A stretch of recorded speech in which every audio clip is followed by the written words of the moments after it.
Good evening, everyone. Evening where I am. Gordon Causey, as always, and as always, Candy the Wonder pup, the 4-year-old pup. All right, it's already playing. What? No, I want to fight. You don't want to fight? Come on up here. She's an amazing dog. Yeah, you're a good girl. You're a good girl. Are you a good girl? All right, let's get it out of the way. Shake. Lay down. Speak. Give me a good one. Speak. Speak. Speak. Speak. There we go. That's a good one. Candy has been taken care of. It's not going to be an entire video of me playing with my dog. Going to be talking about a topic that has come up a bit recently in conversations I've been having, and I've even seen a news article out of Germany, or purported to have come out of Germany, about the prospects of World War III, a global conflict. But before I get going, the usual, appreciate anyone hitting the like button, and always appreciate the subscriptions, helping me build the channel. One ordinary average guy in southeastern Ontario trying to inject his thoughts, views, and opinions into the public discourse. And I welcome comments, and the chat, as always, is on. I've got to make sure, I've got to remember to switch it from top chat to live chat. I don't know why they do that, but regardless. I have Paul E. Just missed your live stream. We'll have to catch it on replay. That's fine. Either way. And Paul E., I love the comments. So even if you can't comment live, the comment field below, I try and respond to all of them. If someone leaves multiple comments, I'll respond to at least one. At any rate, what's going on? If you're paying attention to the news, which life is busy, not everyone does, and not everything has an immediate and direct impact on us. But within the last 24 hours or so, 3 Americans were killed, either in Jordan or Syria. The Americans are claiming that was on a military base located in the Palestinian state in the country of Jordan. Others, but the Jordanians are claiming that it took place on a U.S. military base located in Syria. The Americans are claiming that it was, I believe, a drone attack. I'll read a bit of the article, one article reporting on it. I believe it was a drone attack. Here's the news as being reported by Canada's CBC, our government-owned, government-controlled media. World News: 3 Americans killed, dozens wounded in drone attack on U.S. military base in Jordan, U.S. says. 3 American military members were killed and dozens were wounded. The number of wounded I've heard is 34, but these things can be fluid. 3 American military members were killed and dozens were wounded in a drone attack or a drone strike in Jordan, President Joe Biden said in a statement Sunday. Biden blamed the attack on Iran-backed militia groups and said the U.S. shall respond. According to Biden, an unmanned drone attack targeted U.S. forces stationed in northeastern Jordan near the Syrian border. And then it goes on to say that a spokesman for Jordan's government, Mohammed al-Mubaidin, told Jordanian public broadcaster on Sunday that the attack was not on Jordanian soil but took place in Syria. Mubaidin said the drone strike had targeted the U.S. Al-Tanf base in Syria. Either way, they're both saying the same thing, that 3 American service personnel have been killed and 30 plus wounded in this attack. This follows in the wake of, within the last week, people often think that things happen in threes. Well, within the past few days, an oil tanker was hit in the Gulf of Aden, which is just south of Yemen. An oil tanker that was carrying naphtha, apparently either bound for the naphtha was either Russian in origin or was bound for Russia, whatever the case. And the ship was flagged under the Marshall Islands. And just because a ship is flying under the flag of a certain nation or territory doesn't necessarily mean who owns the ship. Who knows? And then again, in around the same time as that oil tanker was hit, it wasn't just targeted, it was hit and caught fire. And the fire was later extinguished. And from everything I've read, no loss of life. Around that time, the U.S. destroyer, a ship called the USS Carney, was targeted by, I believe, drones, and they were shot down. So the U.S. destroyer was not hit, but it was attacked. And I believe this is the second time a U.S. destroyer, at least the second time that a U.S. destroyer has been attacked. Might have been the Carney as well the previous time. I don't know how many ships the U.S. is operating in this area in the Red Sea and the Gulf of Aden and the straits that attach the two of them. I don't know if they have more than one destroyer. I have Paulie commenting that that's disturbing. I miss having a president who wasn't trying to start a new war. Yeah. Donald Trump, the first president, I think, since Jimmy Carter, who didn't start a major war, was Donald Trump. And then, so there you have three events. I find it surprising, my little corner of southeastern Ontario, Canada, I'm surprised that gas prices haven't been impacted. The prices for gas in my area have been hovering right around $1.40 a liter Canadian. I'll give that some, I'm not sure how many, I think they're between some 4-point-something liters to a US gallon. So you can do the math, but then you also, not only do you have to factor in the difference between a liter and a US gallon, but then you also have to factor in the exchange of the Canadian versus the US dollar, which fluctuates. But Canadians, we pay insane prices for gasoline, and it's so much of it is taxes at the federal level, taxes at the provincial level. If you're an American, our provinces are like your states.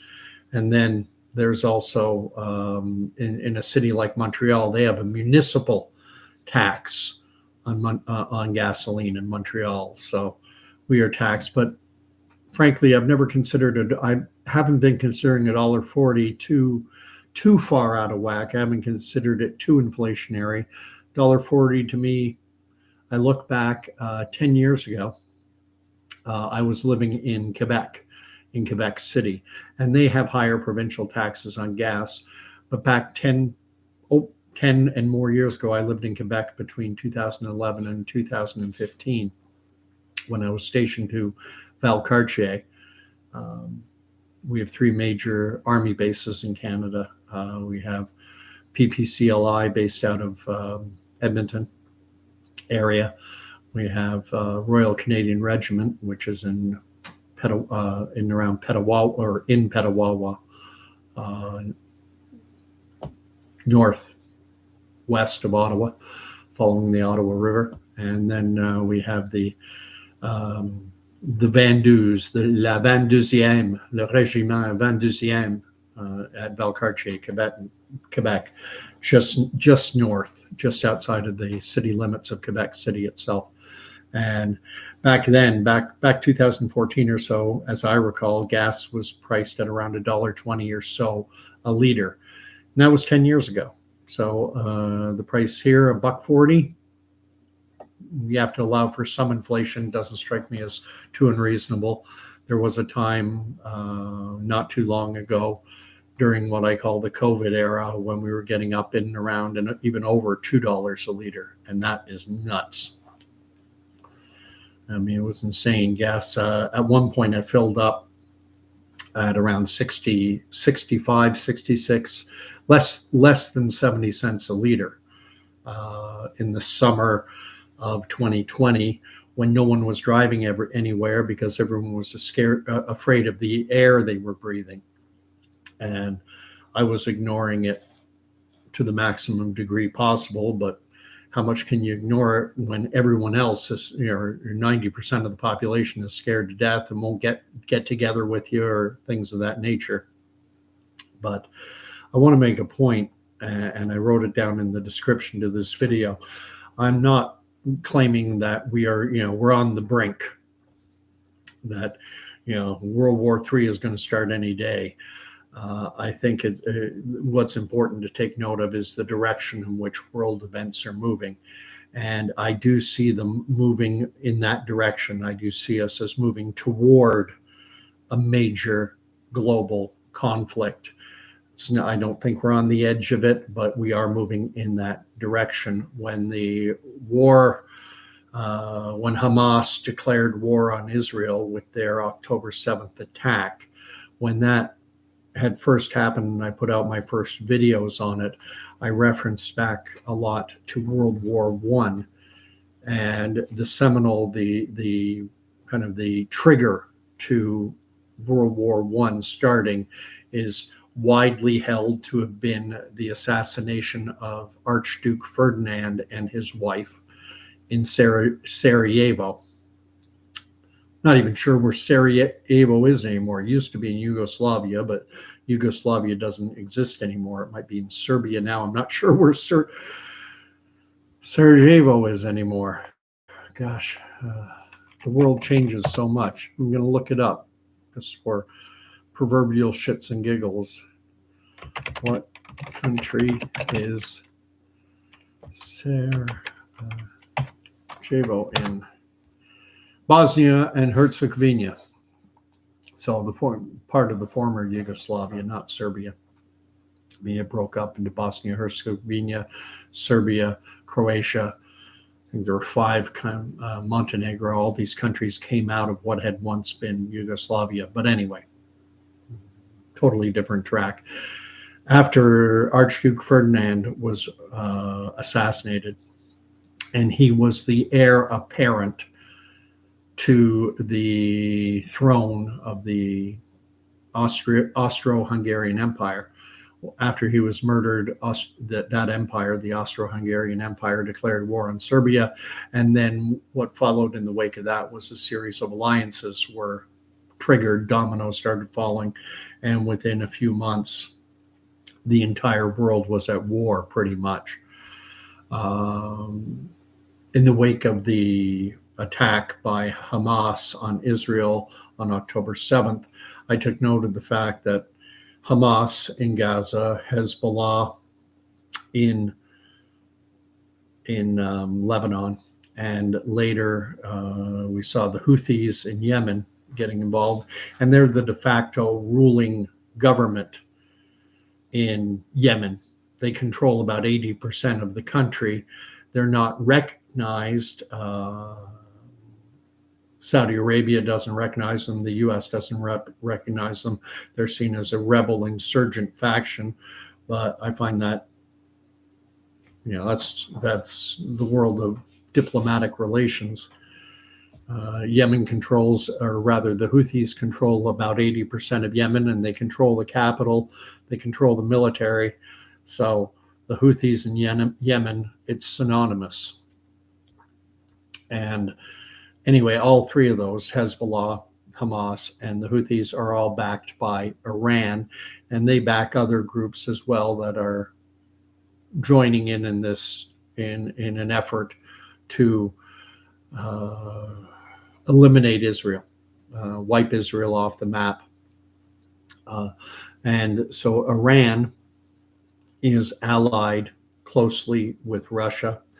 Russia, in turn, about a year and a half, 2 years ago, they signed a no limits partnership with China.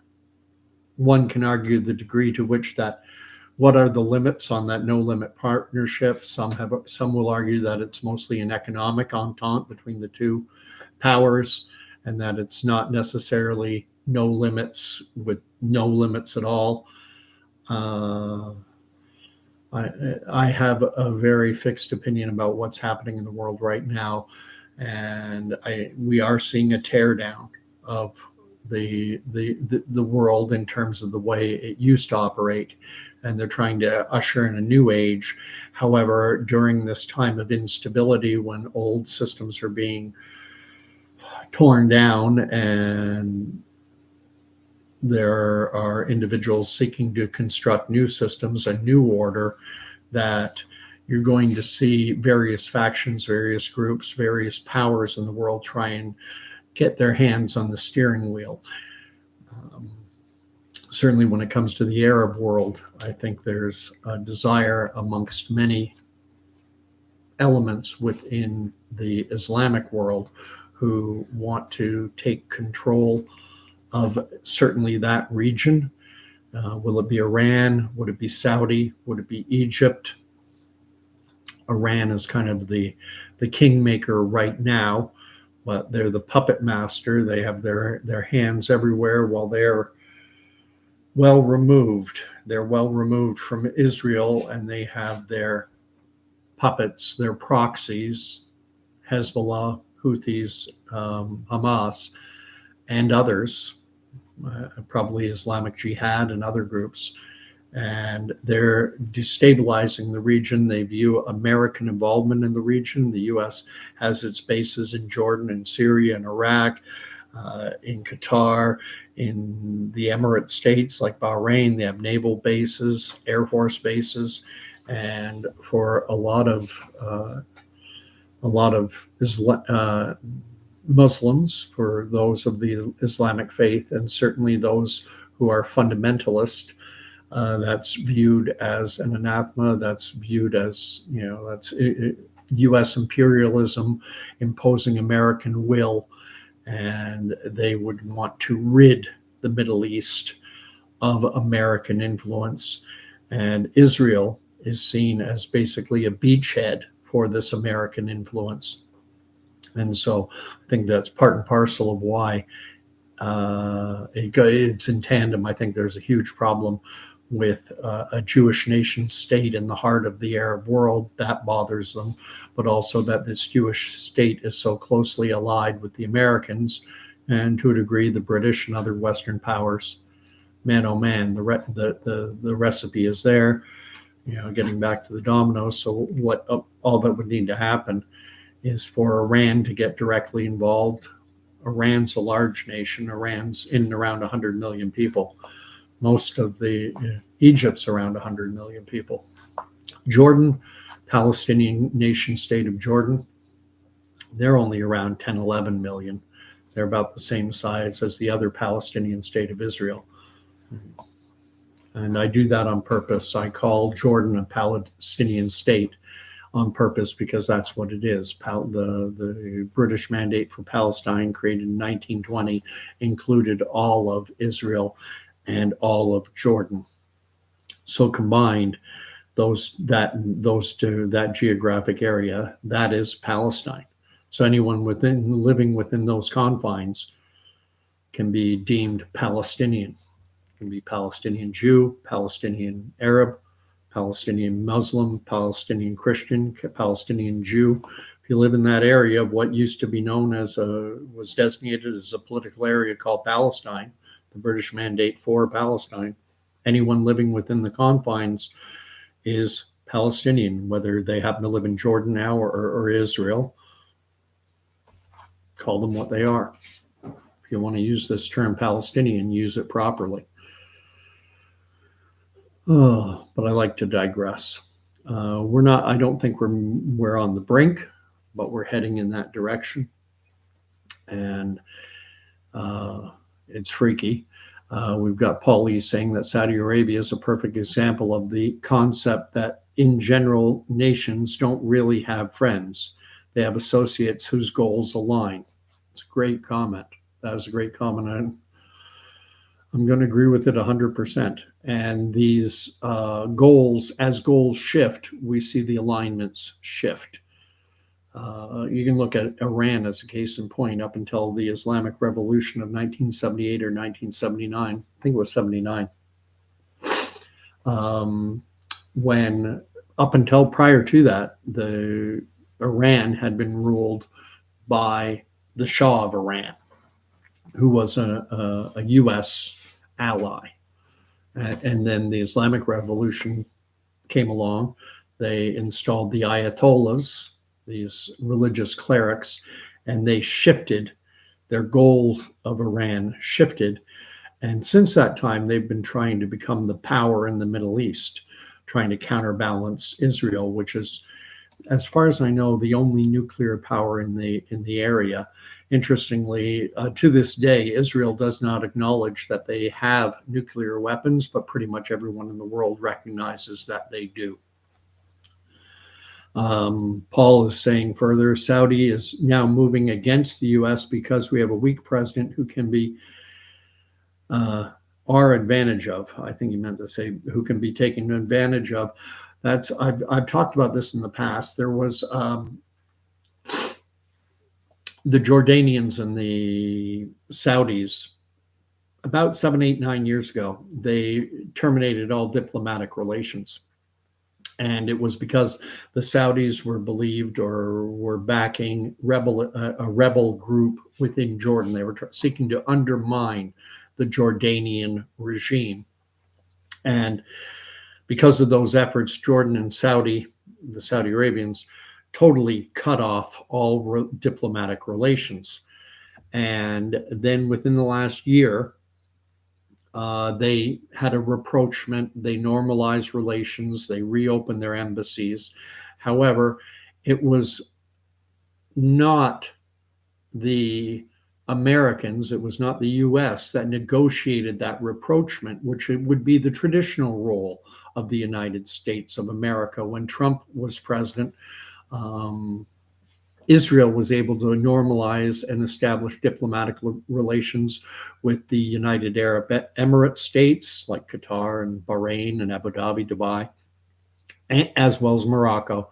And they called these the Abraham Accords, and that took place under the U.S. President Donald Trump. And he got no credit for it, which is disgusting. However, that was the role that the U.S. played.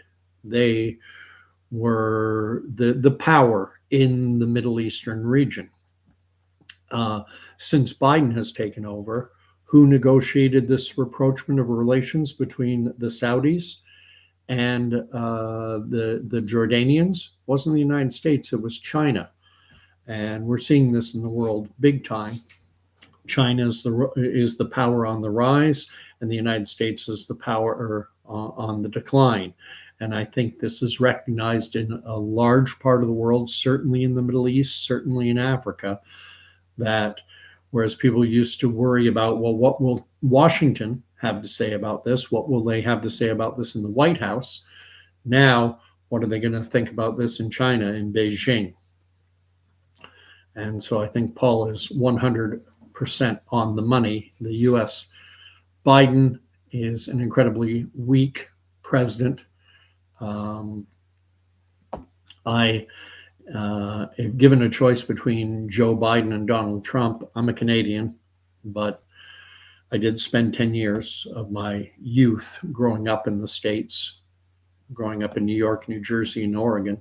If you want me to talk, I used to live in Glen Rock, New Jersey, and up until I was 9 years old, we lived in New York and then New Jersey. I was a total talker, and this is the way I would have talked. I was a de facto American in terms of my mentality when we moved to Canada when I was 9, even though I was born. I was born in Canada, but 6 months old, we moved to Staten Island, New York, and then later we made our way to New Jersey, and I went through kindergarten to grade 4. And so I was a total American in the way I saw things. I pledge allegiance to the flag of the United States of America and to the republic for which it stands, one nation under God, indivisible, with justice and liberty for everyone who can afford it. As my little end, something I used to throw in at the end just for fun, with justice and liberty for all. And so I do have some American sensibilities, if you will. although I'm not a citizen, can't vote, never have voted. I do have a family member, a sibling who was actually born in New Jersey, and he has the right to vote. I do not. But if you're given a choice, me as a interested non-citizen, Donald Trump every day of the week and twice on Sunday. That's not to say I don't think the man is nobody is perfect, but Trump, in my mind, has a lot of has significant character flaws. But in terms of Trump or Biden, it's no contest.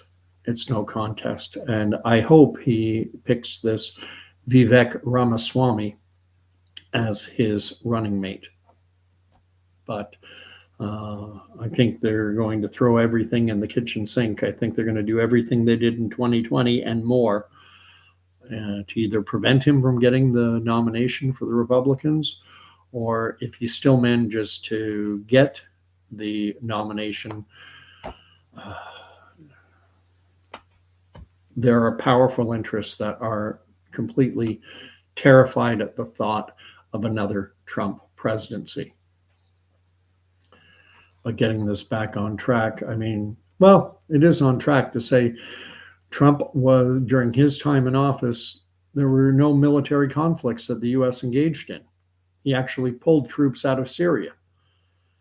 And so you want to pull America, you want to pull the world back from the brink, I think, from moving in that direction. You want to start heading in the other direction, away from a major global conflict.